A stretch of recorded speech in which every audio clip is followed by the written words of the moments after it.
C'est good. Feel good. Ouais. Elle est bien, je la garde. Salut tout le monde et salut Grégoire. Comment ça va Salut, aujourd'hui? salut Guillaume. Ça va bien? Ça va, ça va. Ouais. Ouais, Bah, je suis très heureux de te recevoir une deuxième fois. La première fois, il y a eu beaucoup de retours très, très positifs. On a parlé de plasma marin, on a parlé de l'eau de Quinton et donc ouais, là, tu reviens une deuxième fois. Je t'ai demandé de revenir pour, présenter cette fois-ci ton plasma terrestre qui est en fait l'argile. exactement. Donc là, on va parler d'un sujet qui peut paraître assez simple comme ça sur le papier. On parle de terre, hein, mais en même temps, en fait, hyper technique. Peut-être même plus technique que le plasma marin. C'est un sujet qui est passionnant. On pourrait en parler aussi des heures comme le plasma marin. C'est un produit qui va être, c'est une détox chimique en fait, réellement détox chimique. Donc c'est de la remise à la terre. On va se remettre à la terre, quoi. Je crois que tu Voilà. en parleras à la fin de toute façon, mais c'est la première Ouais, étape de ton protocole de détox, c'est ça, cette argile. c'est ça, tout à fait. OK. Bah, je te laisse, écoute, dérouler la présentation. L'idée, Ouais, ici, c'est de présenter un peu cette argile et c'est quoi finalement ouais. les différentes argiles qui existent et pourquoi c'est pertinent, comment on peut l'utiliser, comment on peut en bénéficier soi, au mieux, quoi. Pour commencer, on va juste remettre dans le cadre. Je vais vous faire une petite lecture. Donc, elle est le plus simple, le plus immédiat des matériaux utilisés par l'homme, toujours lié à l'eau, formant ainsi l'alliance de deux éléments sources, symbole de la naissance et de la vie. Gorgée de soleil, d'air et d'eau, elle en a capté les principes vitaux qui en font un puissant agent de régénération. Pour elle, nous recevons les bienfaits de 4 éléments, d'où tout résulte sur notre planète. Avec cette définition-là, on remet dans le contexte, c'est-à-dire qu'en gros, on a 4 éléments, l'air, l'eau, le végétal et la terre. Et en fait, ces 4 éléments-là, eh ben, ils vont être réunis en tout petit, heu dans l'argile. Voilà. Donc c'est une matière, une substance puissante dans ce sens-là, rien que dans sa définition. Pour la petite histoire, heu, sur le plan végétal, si la sécheresse survient, les argiles restituent à la plante ce qu'elles ont mis en réserve, c'est-à-dire qu'elles vont vraiment jouer le rôle de banque. C'est le principe même de l'hydratation parce qu'elles contiennent notamment des minéraux, on l'avait déjà vu avec le plasma marin, mais c'est vraiment, ça fait office de banque. Donc c'est une réserve de minéraux et une réserve d'eau. Ah, Voilà. j'aime bien cette image. Alors heu, ce qu'on a à droite là en photo, donc on appelle ça des feuillets. Alors, là, c'est un exemple de type d'argile, hein, elles sont pas toutes, orientées comme celle-ci, mais il Donc faut ça, bien c'est la structure imaginer d'une argile. exactement, Ouais. ça au microscope. Heu, En fait, ça va jouer le rôle de piège. Ça va jouer le rôle de capteur. Et on va voir plus tard que donc on a des feuillets qui sont aussi constitués de couches, avec 2 ou 3 couches en général, mais ça va avoir un impact direct sur la qualité de l'argile.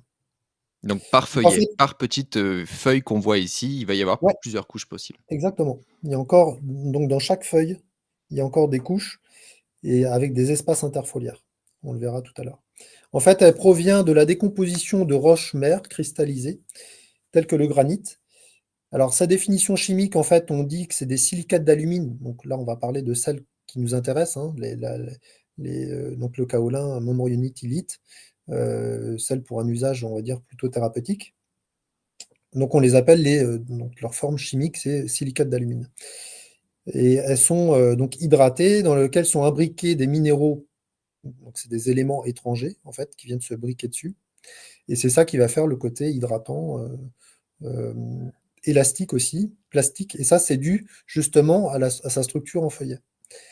Si on n'avait pas cette structure en feuillet, on n'aurait pas une argile avec une pâte et qui pourrait s'étendre. Ça, c'est son pouvoir couvrant, justement. Donc, tout est une question de structure. En fait, c'est un Donc, peu elles comme sont si les feuillets se mettaient comme des ardoises, un petit peu comme ça et exactement, quand on les étale et ça crée un petit exactement. tapis, quoi. Voilà. D'accord. Sans feuillet, on n'a pas cet effet de pouvoir l'étaler comme un masque hein, sur la peau. Et donc, tout est une question de structure, en fait, tout simplement. Donc on va avoir un classement de familles de minéraux en fonction de ce qu'elles contiennent. Donc on va avoir riche en silice et en alumine. C'est pour ça qu'on les appelle les silicates d'alumine. Donc ça, c'est ces familles-là qui vont nous intéresser, les kaolinites, les montmorillonites ou les ilites. Après, on va avoir d'autres familles qui existent, hein, je les nomme vite fait. Donc le silice et le magnésium. Donc ça, c'est par exemple le talc, la sépiolite, les atapulgites, on peut les utiliser pour la poterie, en industrie. Voilà, ça va être c'est une composition pour les litières pour chats notamment. Ça va être des usages un peu plus industriels ou pour l'usage du quotidien. Et puis après, on va avoir d'autres cas, des riches qui sont riches en silice et en fer. Voilà. C'est un peu moins connu, c'est des noms un petit peu scientifiques. Voilà. D'accord.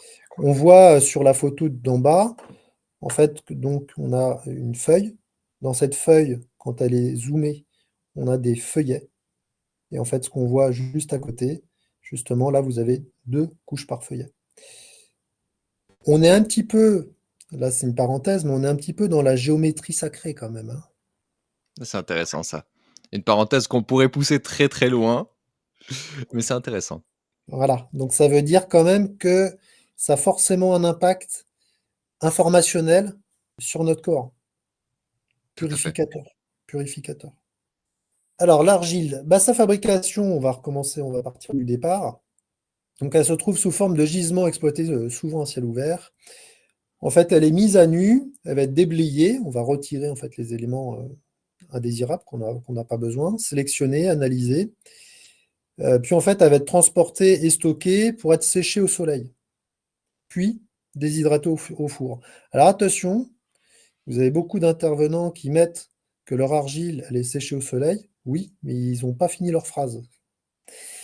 Elle est aussi déshydratée en four. Je tiens à le préciser parce que ici, nous ne sommes pas dans le Sahara, hein. Nous n'avons pas des températures hyper élevées. Donc sur le marché, tout ce que vous avez sur le marché dans le commerce, c'est des argiles qui sont déshydratées en four. Voilà. Si vous voulez avoir une argile de qualité, il faut plutôt partir sur des argiles déshydratées à moins de 150 degrés en four. Voilà. Mais toutes les argiles sont déshydratées en four. Voilà. D'accord. Hein. Ça, c'est une obligation légale. On ne pourrait pas. Il faut savoir que l'argile, quand on regarde sa condition de stockage, elle doit être dans un milieu plutôt sec. Donc évidemment, si on la laissait à l'année sécher au soleil, même sans soleil ou en hiver, elle aurait beaucoup trop de taux d'humidité, donc elle ne serait pas propre pour un usage enfin, propre à la vente, quoi. D'accord. Elle est ensuite donc triée pour éliminer les éventuelles impuretés qu'on a pu retrouver. Et puis après, elle va être broyée. Alors, on va la broyer de différentes façons. C'est ce qui va faire sa granulométrie. Évidemment, plus on va la broyer, plus elle sera chère, hein. C'est logique, hein, il y a plus d'énergie dépensée, donc son coût dépend aussi forcément de sa granulométrie. Donc on va commencer par les argiles les moins broyées. Donc ça va être l'argile concassée. Là, on est sur des formats de taille inférieure à 2 centimètres. Et là, on est sur, c'est ce qu'on voit dans le commerce, dans les gros sachets, souvent en 5 kilos ou voire plus. Et là, c'est uniquement utilisé pour faire des cataplasmes. En gros, on met ces petits cailloux-là dans un bol, on met un peu d'eau, on attend un petit peu, puis ça va, le cataplasme il va se faire. J'y reviendrai tout à l'heure. Après, on va avoir les argiles semoulettes. Donc ça, c'est des tailles inférieures à 2 millimètres. On va avoir les argiles fines entre 0,05 et 0,5 millimètres. Donc là, ça va être souvent utilisé en cataplasme ou en emplâtre. Elles fondent rapidement.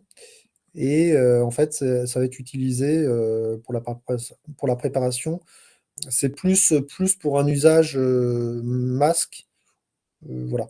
Pas vraiment boisson, pas vraiment usage interne. OK. Après, on va avoir les argiles surfines. Donc là, on est sur des tailles entre 60 et 77 microns. Et donc là, on va dire que c'est l'argile la plus vendue en sac d'un kilo en général, ou 300 grammes même. Et là, on va être sur des utilisations soit masque, soit en plâtre, voire cataplasme ou en usage interne. En fait, c'est un peu le couteau suisse celle-là finalement. C'est celle qu'on voudrait Oui, c'est avoir tout ça. le temps, C'est voilà. la plus hétérogène en Ouais. termes d'utilisation. Ouais, ouais. Et après, on va avoir l'usage. Alors ça, c'est un peu plus récent. L'usage, enfin, en version ultra ventilée, où là, on est sur des tailles inférieures à 20 microns. Donc, c'est des souffleries, hein, on va essayer de récupérer avec un aspirateur. toutes les microparticules. Et là, on va être sur des usages, soit masque, pourquoi pas, mais c'est surtout usage interne. Voilà. Alors là, je vais vous montrer justement.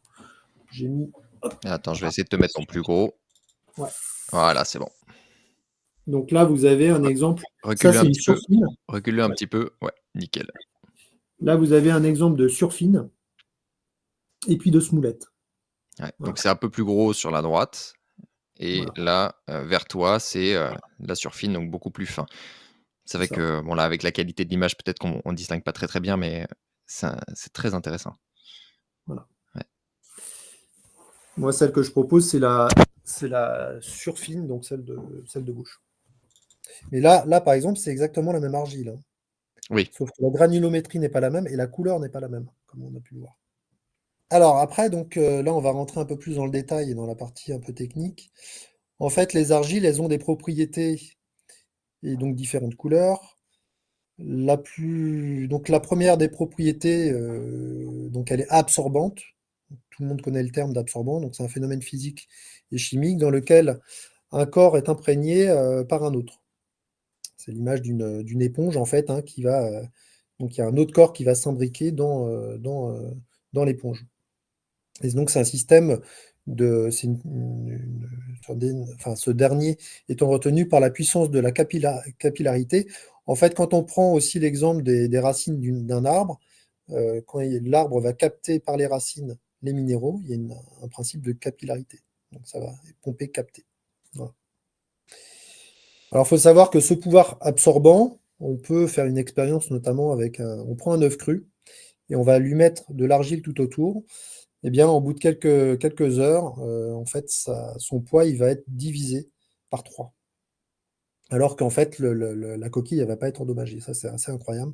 Mais ça, quand même, ça démontre toute la puissance. Ah, donc tu euh, dis un œuf cru, mais avec sa ouais, coquille. Et avec sa donc, à coquille. travers la coquille, ça Ouais, va absorber. ça va les Intéressant, pomper, très intéressant. capter. C'est fou, Donc hein. là, en plus, ça démontre bien les propriétés qu'on peut avoir justement avec la peau et sa capacité justement d'absorption de, Voilà. de ça. Sans casser la coquille, sans Ouais. casser notre peau, quoi. Mmh. Hein, entre guillemets. Donc ça, c'est l'absorption. Tout le monde connaît l'absorption. L'adsorption, c'est un peu moins connu. Ça retient les molécules à la surface d'un solide. En gros, c'est un effet aimantant. Donc ça va capter, ça va coller. Voilà. Et donc les argiles, elles sont constituées d'une propriété adsorbante. Donc à l'ensemble de vapeurs c'est l'exemple justement des vapeurs de friture. Donc en fait, les vapeurs, elles vont être piégées par un filtre à charbon actif. Et ça va avoir un effet donc collant. Qu'est-ce qui se passe en fait? L'argile, elle est chargée plutôt négativement et elle va attirer à elle en fait des particules chargées plutôt positivement. Et donc on appelle ça un échange cationique, j'y reviendrai tout à l'heure. Et donc ça va aller donc capter les éléments impurs, les toxines. Et pour ça, il faut de l'eau. S'il n'y a pas d'eau, il n'y a pas d'effet adsorbant. Voilà. Donc ça, c'est la deuxième propriété. La troisième, elle va avoir donc un pouvoir couvrant. Pour la petite histoire, l'argile a un pouvoir couvrant qui va être plus puissant que le charbon actif. Même si le charbon actif, il a aussi une propriété adsorbante et absorbante, donc son pouvoir couvrant de l'argile est beaucoup plus puissant. Quand on dit pouvoir couvrant, ça va être donc c'est un phénomène physique, on en parlait tout à l'heure justement avec les histoires des feuillets. Euh, plus on a de feuillets et de couches, et plus on va pouvoir étaler l'argile. Alors pour l'exemple, les smectites, c'est les championnes pour ça. Smectite ou bentonite, elles ont un pouvoir couvrant qui va être puissant. 1 gramme de bentonite, ça fait 100 mètres carrés de surface. On met toutes les particules les unes à côté des autres d'une bentonite, ça vous fait 100 mètres carrés de surface. Pourquoi on dit de boire 3 grammes de bentonite dans un verre? C'est parce que notre flore intestinale, elle fait 300 mètres carrés. C'est super intéressant ça. J'avais pas C'est juste l'info. ça. C'est intéressant. C'est juste ça. Ouais. Voilà. Et alors, pour ceux, on va en décevoir plus d'un, c'est que c'est pas la qualité, c'est pas la couleur de l'argile qui fait sa qualité, malheureusement. Et Dommage, oui. c'était facile. Bah oui. Mais c'est pas la couleur, c'est pas l'argile verte qui fait qu'elle sera meilleure qu'une autre. Non. Non, non. L'argile, la couleur de l'argile, elle est due à l'oxydation du fer. Donc, si on a peu de fer, ou pas du tout de fer, comme le kaolin, eh bien, en fait, on va avoir une teinte plutôt blanchâtre ou beige clair, comme l'argile que je vous ai présentée sur papier. Si on a du fer ferreux, donc c'est un type de fer, hein, on est sur du F2+, donc c'est des électrons en moins, en fait, 2 électrons de moins. Ça va être une teinte plutôt verte, et si c'est un fer ferrique, on a retiré 3 électrons, en fait, on a une teinte qui est plutôt rouge. En fait, on peut retrouver toutes les couleurs de l'arc-en-ciel dans les argiles, mais ça, c'est uniquement dû à l'oxydation du fer. Ce n'est pas ça qui fait sa qualité, Mmh. c'est sa structure. En France, on a beaucoup d'argiles vertes, c'est vrai, mais il existe aussi d'autres argiles. Alors, on va s'intéresser aux argiles, les 3 principales argiles dans leur version thérapeutique. La montmorillonite, donc elle, ça va être la plus hétérogène en termes d'utilisation. Elle a une capacité d'adsorption qui est assez exceptionnelle. Et elle est constituée de feuillets, très souvent en 3 couches par feuillet, j'y reviendrai tout à l'heure. Et le fait que ces feuillets soient désordonnés, il va y avoir des espaces interfoliaires. Ce qui fait qu'en fait, elle va être beaucoup plus absorbante et adsorbante en même temps. Voilà. Et ça démontre bien justement que c'est parce qu'il y a beaucoup plus d'espace interfoliaire qu'on va avoir un effet thérapeutique qui sera plus puissant. Et ça, c'est tout le principe des montmorillonites. Alors, on les appelle aussi des smectites. En fait, c'est comme si la montmorillonite, l'hélite, le kaolin, c'était des bases argileuses. Et puis après, vous avez des familles. Bah, les smectites, c'est des montmorillonites majoritaires. Si vous avez 51% de montmorillonites, c'est de la famille des smectites. Voilà. C'est un peu technique, hein, mais je vous Ah ouais, en parle quand même. c'est très intéressant. Au moins tu comprends, d'où vient le smecta aussi. Voilà, voilà. La smecta, c'est une montmorillonite majoritaire. Voilà. Exactement. Donc la montmorillonite peut donc capter pour évacuer donc tous les corps indésirables et les toxines. Elle a une capacité d'échange cationique, donc en fait, il y a des échanges d'ions positifs et d'ions négatifs qui vont se faire. Et donc elle permet d'aller piéger toutes les grosses molécules organiques. Donc elle va être très désintoxicante, reminéralisante, absorbante. Et donc on peut l'utiliser autant en usage interne qu'externe. Après, la plus courante, enfin, elle est aussi courante, hein, la montmorillonite, mais l'hélite, elle est très courante sur le marché. C'est un peu le bas prix, enfin, voilà, c'est le prix de base. Elle colle beaucoup à la peau, elle est utilisée beaucoup en usage externe. Alors elle, sa première vertu, c'est qu'elle est absorbante, hein, comme une éponge, mais comme elle est très absorbante, elle va aller pomper l'eau, les molécules d'eau. Donc elle peut être asséchante. Alors on va uniquement l'utiliser en cataplasme. Moi, je déconseille de faire des masques avec, vous allez avoir une peau rouge après, donc c'est pas forcément adapté. Vous pouvez en faire l'expérience, mais voilà. Donc l'hélite, elle est très absorbante, c'est ce qu'on trouve beaucoup dans le commerce quand vous voulez acheter du concassé, c'est souvent de l'hélite, 100% hélite. Voilà. Et après, on va avoir du kaolin. Alors le kaolin, kaolinite, elle est née de la décomposition de roches granitiques. Elle est constituée de 2 couches, silice et alumine. Et alors elle va avoir une action très antibactérienne, anti-inflammatoire, elle a un pH plutôt alcalin, cicatrisante. On va surtout l'utiliser soit en interne, pourquoi pas, elle protège la muqueuse, ou en usage externe, et là c'est souvent en masque. Sa première des fonctions, c'est qu'elle va être très douce en fait, elle va amener une douceur, un pH plutôt alcalin, et elle va notamment limiter tout ce qui est fermentation. Et je Voilà. précise, en interne, ça veut dire qu'on va la consommer. Voilà. C'est vrai que c'est pas forcément transparent Ouais, pour tout le monde, mais voilà, ça veut ouais. dire, on va la boire. Je vais y revenir tout à l'heure, on appelle ça la géophagie. Alors, les argiles, en fait, l'argile, c'est une véritable détox chimique, comme je disais. C'est un antipoison. Alors, pourquoi de nombreux rois et reines l'utilisaient dans leur alimentation? Tout simplement parce qu'en fait, ça neutralisait les éléments toxiques. Quand vous avez euh, un gros problème digestif, votre chien qui a pris un poison, vous lui donnez de l'argile, très rapidement. En fait, il va y avoir donc un échange cationique qui va faire qu'on va neutraliser les éléments toxiques qui n'ont pas à être là. Si vous prenez n'importe quelle eau même de l'eau des égouts. Vous mettez un peu d'argile dedans, vous attendez juste que l'argile tombe au fond du verre, c'est ce que dit notamment Jade Allègre, grande spécialiste de l'argile, doctoresse. Et ben, en fait, vous allez avoir une argile qui va être considérée comme propre à la consommation. Voilà. Elle aura peut-être le goût des Donc, égouts, je ne dis pas, mais par contre, elle sera inoffensive. C'est-à-dire que le poison, vous allez l'ingurgiter, mais il sera devenu neutre. Voilà. Donc, il y a une expérience qui a été faite avec un prisonnier en Allemagne. Il a été condamné à mort et on lui avait donné donc, un poison pour le condamner à mort, du chlorure de mercure. Et il avait pris en fait des pastilles d'argile. En fait, on s'est rendu compte que donc, le prisonnier a survécu. Et ça, c'était dû justement donc, aux pastilles d'argile qui l'avaient protégé.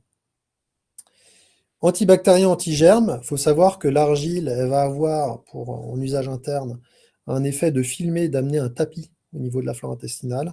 Ça va renforcer la flore intestinale, mais en aucun cas, ça va la brûler ou la détruire. L'argile, elle va en aucun cas toucher les bonnes bactéries qu'on a dans notre flore intestinale. La flore intestinale, pour rappel, c'est comme une forêt, hein, qui est plus ou moins fragile. Et bah, si on lui amène des éléments toxiques, du coca, des choses très acides, ça va la diminuer. Là, l'argile, comme elle est alcaline et en plus elle est cicatrisante, on a forcément un effet de renforcer la flore intestinale. Donc c'est vraiment idéal. Petit rappel, 60% des défenses immunitaires, c'est votre flore intestinale, hein. eh oui, le Ça, je dis rien, microbiote. hein. C'est pas anodin quand même, hein. Donc elle va tuer la grande partie des germes et en même temps, elle va en aucun cas toucher donc, à la flore intestinale. Alors par contre, évidemment, si on prend des antibiotiques, elle va les attaquer. Justement, ça peut être une bonne réponse aux antibiotiques. Antivirus. Alors pourquoi antivirus? Ben, on est sur le même principe, hein, c'est-à-dire qu'on va renforcer la flore intestinale. On a une porosité intestinale, on a des trous. En fait, les mauvaises bactéries, les virus peuvent passer à travers. C'est une passoire. C'est-à-dire pour ça que quand on est malade, souvent si on a pris des laitages qui sont encrassants, on amène une acidité, on crée des trous, hein, là, on va boucher les trous avec de l'argile. Donc ça va limiter les agressions, tout simplement. Pourquoi pendant le Covid, on avait Jade Allègre qui a fait une vidéo en avril 2020 qui dit qu'elle avait en fait de nombreuses personnes dans son entourage qui s'en étaient sauvées du Covid avec l'argile, c'est tout simplement parce qu'on amène un film, on amène, on bouche les trous en fait au niveau de la flore intestinale. Donc on tapisse et on renforce la flore intestinale. Donc c'est un antivirus exceptionnel. Antimétaux lourds, alors les silicates d'alumine vont être très efficaces, notamment contre le mercure, contre le plomb et le cadmium, de mémoire. Anti-radioactivité, alors ça va uniquement travailler sur le césium, sur les radionucléides, donc tout ce qui est de charge négative. 2 grammes d'une bentonite par kilo de poids de la ration journalière d'une vache, ça va permettre de diviser par 10 en fait les radionucléides qu'elle a pu avoir dans son lait. Ça, c'est une étude qui avait été faite en Suède. En fait, l'argile, pour synthétiser, en gros, elle a un rôle mystique, c'est-à-dire qu'elle ne supporte pas ce qui n'est pas d'origine naturelle. Si vous la remettez dans sa version déshydratée avec de l'eau, hydratée plus déshydratée, en fait, on va la réactiver. Et ça, c'est un peu comme si on avait laissé endormir des minéraux, des petits cailloux, là, comme ça, sur la croûte terrestre. Ils s'étaient gavés d'énergie terrestre, avec le soleil notamment. Et en fait, le fait de les réactiver avec de l'eau, ça va nous donner une information qui n'a pas à être là. En gros, tout ce qui n'a pas à être dans le corps, ça va le neutraliser, quoi, tout simplement. Et là, du coup, on pourrait pousser sur, la géométrie sacrée et tout ce que ça cache en termes Exactement, d'informations de l'organisme. Mais on le fera pas dans cette vidéo, ce serait un peu c'est trop ça, long. un peu trop long. Mais il faut bien comprendre qu'elle, c'est une tête chercheuse, en fait. Elle ne Mmh. supporte pas ce qui n'est pas d'origine naturelle. Et comme on l'a vu au départ avec le schéma, elle piège, en fait, hein. Elle a ses feuillets qui vont piéger les éléments qui n'ont pas été là. En termes de bienfaits, donc, pansement universel, ça tout le monde connaît, c'est hyper cicatrisant. Nettoie, fortifie la peau, donc on peut faire des masques en cosmétique. Régulateur, c'est plutôt un régulateur hormonal d'ailleurs. Anti-inflammatoire, on est sur des pH très alcalins. Moi, l'argile que je propose, on est entre 8 et 9 de pH. Fortifie les os. Donc là, on peut faire des cataplasmes. Je vais y revenir tout à l'heure. Apaisant. Alors ça, c'est très intéressant. Vous pouvez faire des bains d'argile. Vous mettez 2-3 verres d'argile dans votre bain. Ça va purifier l'eau du bain. Bah, vous, en fait, votre corps, il est fait de 99% de molécules d'eau, hein, et non pas 70%. 70%, c'est en masse. Donc vous êtes fait quasiment que d'eau. Vous êtes une baignoire sur pattes, on va dire. Et ben, si vous mettez votre corps dans ce bain qui est purifié au niveau de l'eau, ça va avoir un effet de purifier aussi, de façon informationnelle comme homéopathique, l'eau de votre corps. Donc vous allez après dormir comme un bébé. Et à ne Ça se pas passe trop bien. faire souvent quand même pour les canalisations, hein. Oui, alors moi je le fais avec la surfine et j'ai pas de problème. Ah, très bien, Voilà. Mais très, très bien. tu fais bien de préciser. Ouais. Purificateur, ben, on l'a vu. Renforce le système immunitaire, on l'a vu, hein. Quand on a une porosité intestinale, on va boucher les trous, hein, l'effet passoire. Anti-odeur, ça c'est le principe aussi de la montmorillonite, elle va permettre justement d'aller capter, limiter les odeurs, les mauvaises bactéries qui sentent mauvais. Et puis en cosméto, on l'a vu avec les masques. 3 types d'usages. On va avoir l'usage interne. Alors, donc on va mettre 3 grammes d'argile dans un verre, toujours avec une cuillère en bois. On parlait tout à l'heure de charge électrique. Si on prend une cuillère en métal, ça va décharger l'argile. Donc elle n'aura plus aucune fonction. Ça serait un peu dommage. On va donc plutôt partir sur du bois, voire du plastique. Et on va mettre dans un verre et on va boire. On peut la laisser un quart d'heure si on veut. On mélange et on boit l'ensemble. Le fait de boire l'ensemble, ça va cicatriser beaucoup plus. Vous pouvez boire le lait d'argile si vous voulez, notamment pour les gens qui ont des médicaments, etc. Je vais y revenir. Mais il faut l'adapter au terrain, c'est toujours pareil. Plutôt le soir, c'est un peu moins constipant le soir. La constipation, elle est due souvent une alimentation qui va être trop grasse. Voilà. Donc ça va dépendre de notre alimentation. Alors évidemment, puisque l'argile, c'est une tête chercheuse et qu'elle ne supporte pas ce qui n'est pas d'origine naturelle, on va forcément la prendre loin de tout élément, traitement chimique, médicaments et contraceptifs, hein. J'aimerais pas que vous reveniez me voir, mesdames, dans 9 mois. On va dire, ah, c'était sympa ton argile. Voilà. Euh, donc on va plutôt la prendre le soir. Ça, c'est pour l'usage interne. Après, alors, un usage qui est beaucoup moins connu, l'usage en cuisine. Si vous prenez donc tout ce qui va être légumes racineux, comme les pommes de terre, euh, les betteraves, les carottes, elles peuvent être constituées de métaux lourds ou de tanins pour les pommes de terre. Eh ben, il suffit de tremper avec de l'argile ces éléments-là, ces aliments-là, et ça va permettre justement de limiter euh, tout ce qui est métaux lourds ou le tanin. Très, très efficace. Souvent, quand on a du mal à digérer les pommes de terre, c'est souvent lié à ça. En usage externe, donc on va faire des cataplasmes, tout le monde connaît. On va faire notre petite bouillabaisse avec de l'eau de source ou de l'eau, n'importe quelle eau, même c'est pas très grave. Donc avec des morceaux d'argile ou en version surfine. Et on va laisser reposer un quart d'heure. On fait une pâte donc lisse et on va mettre ça dans la zone en question, donc sur des blessures, des ventes, des douleurs, articulations, etc. Ça, c'est super pertinent, justement, toujours avec soi. Enfin, personnellement, en tout cas, j'ai toujours un petit peu de ton argile sur moi, une petite fiole de ton argile, que j'emporte partout si jamais je Ah, me coupe, je me toujours. fais mal ou quoi. Comme Ouais. ça, hop, on met, sur la blessure ou sur la contusion si jamais on s'est pris un coup, quoi que ce soit, c'est super efficace. Donc j'ai toujours ça, dans mon sac. Toujours et en voyage, hein. Exact. Vous avez la gastro à l'étranger, vous allez en Inde, vous savez que l'eau, voilà, on va avoir du mal à s'adapter à cet élément-là. Eh ben, vaut mieux avoir de l'argile avec soi. Alors Exact. mettez ça en soute, hein, parce que sinon vous allez passer pour un trafiquant de drogue. Surtout la mienne, blanche. Surtout la tienne. Aïe, aïe, aïe. Voilà. Donc là, quand on fait des cataplasmes, on va toujours faire une zone par une zone. On fait donc là où on a une douleur, on ne va pas faire deux zones en même temps. Toujours une zone par une zone. On va pas utiliser de film plastique, de film alimentaire, il faut que ça respire. on va toujours partir sur un essuie-tout ou du PQ si vous voulez. L'intérêt, c'est de ne pas en mettre partout. On va mettre donc une épaisseur d'1 centimètre. Et on peut renouveler toutes les 2 heures, ou même dormir avec, il n'y a pas de problème. On rince et puis on refait au besoin.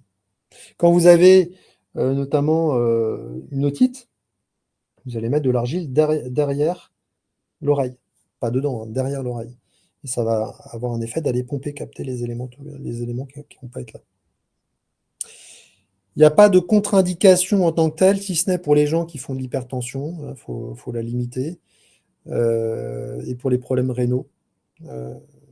L'argile, c'est un chélateur. Elle est greffée d'acides aminés liés à des particules végétales de la Terre. Donc c'est plutôt un nettoyant, c'est un antimétaux lourd par définition, le terme de chélation, chélateur. Par contre, en termes d'assimilation, elle va être un peu moins assimilable quand même que l'eau de mer notamment. Parce qu'on est dans une forme poudre et non pas liquide. Alors, quelle argile choisir? Ben, il y en a qui vont me dire, ah, les argiles vertes. Non. Et on a vu que non. Encore une fois, voilà. Encore une fois, ce n'est pas la couleur de l'argile qui fait sa qualité. Donc la qualité intrinsèque des minéraux argileux sont en fait basés sur 2 propriétés. Leur capacité à échanger des éléments chimiques avec leur environnement, donc on appelle ça les échanges cationiques, et la capacité à changer de volume par hydratation et déshydratation progressivement ou en cycle répété. Nous, on va plutôt s'intéresser à des argiles qui ne vont pas trop prendre de volume. Ça serait un peu dommage. Et ben on va s'intéresser aux bentonites. Les bentonites, en fait, c'est une terre minérale particulière qui s'est formée en fait par un climat humide à partir de l'altération de cendres volcaniques et d'autres matériaux volcaniques, et avec l'influence aussi d'eau de mer et de matière organique. Donc ça vous donne une argile qu'on pourrait appeler d'ailleurs colloïdale, parce qu'elle a une structure originelle très particulière à base d'eau de mer, de matière organique et de cendres volcaniques. Ça vous donne forcément quelque chose d'assez exceptionnel. En France, vous n'avez qu'un fournisseur. Les carrières Lafort, ça vient de Dordogne.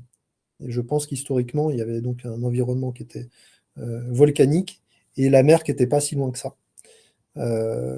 Donc ça donne une argile particulière. Vous pouvez aller aussi en Turquie. En Turquie, sur les bords de la mer Noire, comme par hasard, vous avez des bentonites. Voilà. On n'en trouve pas partout. Vous en avez aux États-Unis, en Grèce, en Turquie, en France, la seule en France. Il me semble peut-être aussi en Allemagne. Mais c'est des argiles qui sont relativement rares. Et alors, dans leur structure, toutes les argiles sont faites de 2 couches par feuillet. Là, vous avez donc en bas le schéma des feuillets avec des espaces interfoliaires, comme on peut le voir. L'absorption, c'est justement à l'intérieur des feuillets, l'adsorption, donc, qui colle par-dessus. Chaque argile est constituée de feuillets, et dans chaque feuillet, vous avez des couches, donc les couches tétraédriques et des couches octaédriques. Bah, ces argiles-là, les bentonites, elles sont constituées de 3 couches par feuillet. Donc elles vont être beaucoup plus absorbantes et adsorbantes, parce qu'il y a beaucoup plus d'espace interfoliaire. Et ça, c'est ce qui fait que c'est des argiles qui vont être beaucoup plus thérapeutiques, qui vont être vraiment beaucoup plus remarquables dans leurs propriétés. Alors l'argile bentonite, moi celle que je propose à la vente, là c'est une argile qui gonfle peu. On est sur 36% de volume absorbant, mais elle conserve en fait une capacité d'échange cationique qui va être exceptionnelle. D'ailleurs, ton argile vient de la fameuse, carrière Carrière, voilà, c'est française ça, Lafort. de Dordogne, voilà. Ouais. Ouais. Alors là, sa composition, donc c'est une argile qui est faite de montmorillonite à 75%. C'est top puisqu'elle va avoir un effet adsorbant, de fixer les toxines, les grosses molécules. De l'illite à 15%, l'effet absorbant. Ces deux-là, donc elles ont 3 couches par feuillet. Et dedans, en plus, on a du kaolin. Et le kaolin à 10%, ça va permettre d'amener de la douceur. Donc on va même pouvoir en faire des masques avec. Donc elle va être beaucoup plus hétérogène en termes d'utilisation, masque, cataplasme et usage boisson. Voilà. En particulier, cette argile-là, donc elle va avoir un effet anti-métaux lourds. Elle élimine les métaux lourds de l'organisme en se liant à eux. et en les éliminant, ainsi que par les sels, grâce à sa grande surface et à sa charge négative. Donc là, ça va surtout travailler sur le plomb, le mercure et le cadmium. Elle lutte contre les bactéries nocives et moisissures. Et elle a un effet positif donc, sur la flore intestinale, c'est ce qu'on disait tout à l'heure. Elle va limiter donc, les agressions, renforcer la flore intestinale, et elle va donc inhiber donc, tout ce qui est mauvaise bactérie. Et arrête-moi si je me trompe aussi, mais j'ai souvent la question, quand je parle d'argile en usage interne, qu'on me dit: «Ah mais ce sont des silicates d'alumine, s'il y a du plomb qui est capté, ça peut se libérer». Hem, Qu'est-ce que tu répondrais à ces gens-là? Alors, ça, c'est un petit peu, c'est un bon sujet qui est un peu technique.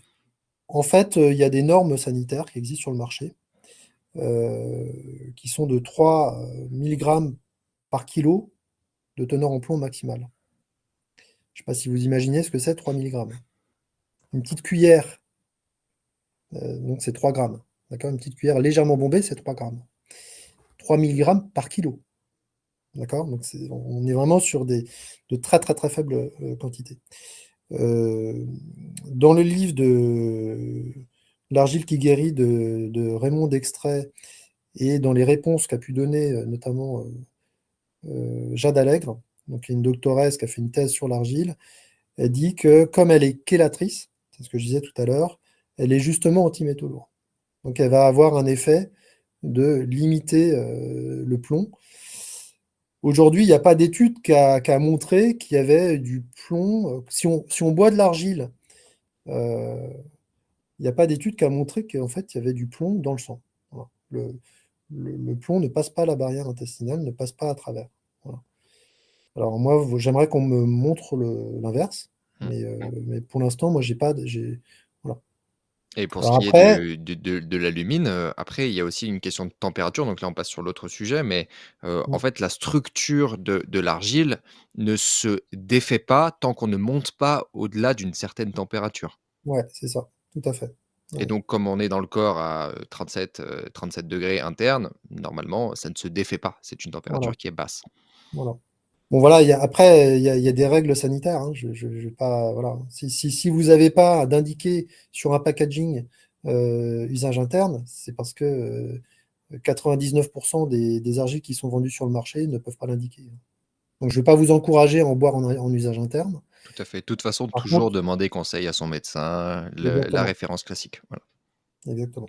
Là, vous retrouvez justement des références. Alors vous avez Marie-France Muller, donc le livre Quelle santé de fer, ou Minéraux et oligo-éléments colloïdaux. Ça, c'est un livre assez exceptionnel. C'est le même livre, hein, si ce n'est que ce n'est pas la même édition.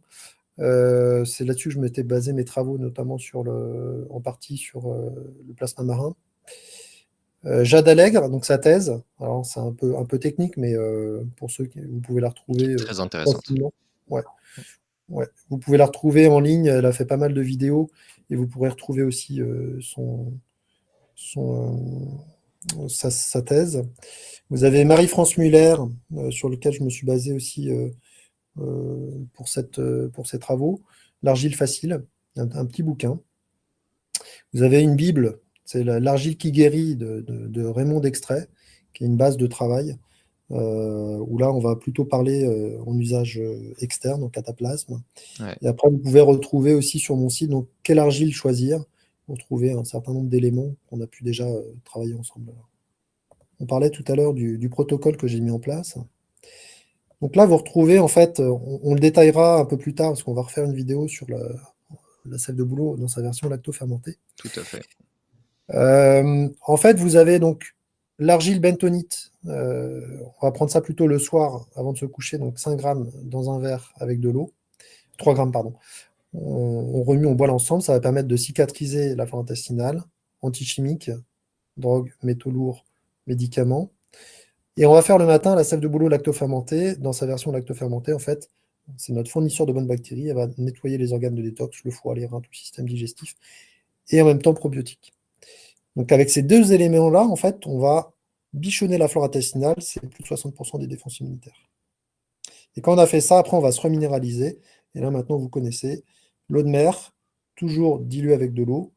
Là, on est sur une détox cellulaire. Et ça va permettre de nettoyer les cellules. Donc on amène tous les minéraux pour notre corps, toujours à 25 en dilution, et ça, on peut en prendre à vie. Voilà. Les 2 premières, c'est plutôt une utilisation spot, mais Des mais cures. voilà, des cures. La 3e, l'eau de mer, c'est plutôt, au quotidien puisque c'est un super aliment. C'est comme si je vous disais: «On va arrêter de manger de la salade». Bah, non, non, en fait, vu qu'il y a une photosynthèse, en fait, on peut en prendre en quantité, quoi. Très intéressant tout ça. Merci beaucoup Grégoire, merci beaucoup pour cette présentation. Ça fait toujours plaisir, de t'avoir parce que c'est vrai qu'avec tes petites présentations bien faites, ça explicite très, très bien les choses. Je vous mets Tout à fait. évidemment dans la description, ton argile et donc l'argile de Je te Grégoire pour Voilà, vous qui je te regardez la cette montre. vidéo. Voilà, Alors là, elle est un petit peu, d'usage, plutôt cataplasme, on va dire. tu l'avais Limite, faite un petit peu avant, tu l'as laissé poser, du coup c'est automatiquement ça, ça s'est formé. voilà. Donc là, elle est blanche beige et on peut le voir, en fait, la différence. Elle change de Attends, couleur d'ailleurs je vais avec, te mettre en plus grand. Voilà, voilà, et on voit la différence, hein, dès qu'elle est, en fait, avec de l'eau, on voit la différence de couleur. automatiquement beaucoup plus Ouais, crémeux, beaucoup. plus léger en couleur. Ouais. Donc voilà, je mets tout ça dans la description. Hésitez pas si vous avez des questions pour Grégoire comme pour le plasma marin, hésitez pas à poser tout ça dans les commentaires. Il prendra le temps de vous répondre quand il aura un petit moment. Je ferai de même. Et puis voilà, j'espère que cette vidéo vous aura plu. Merci encore à toi Grégoire, c'est toujours un plaisir comme je disais. Avec plaisir. Et puis moi je vous dis surtout à la prochaine.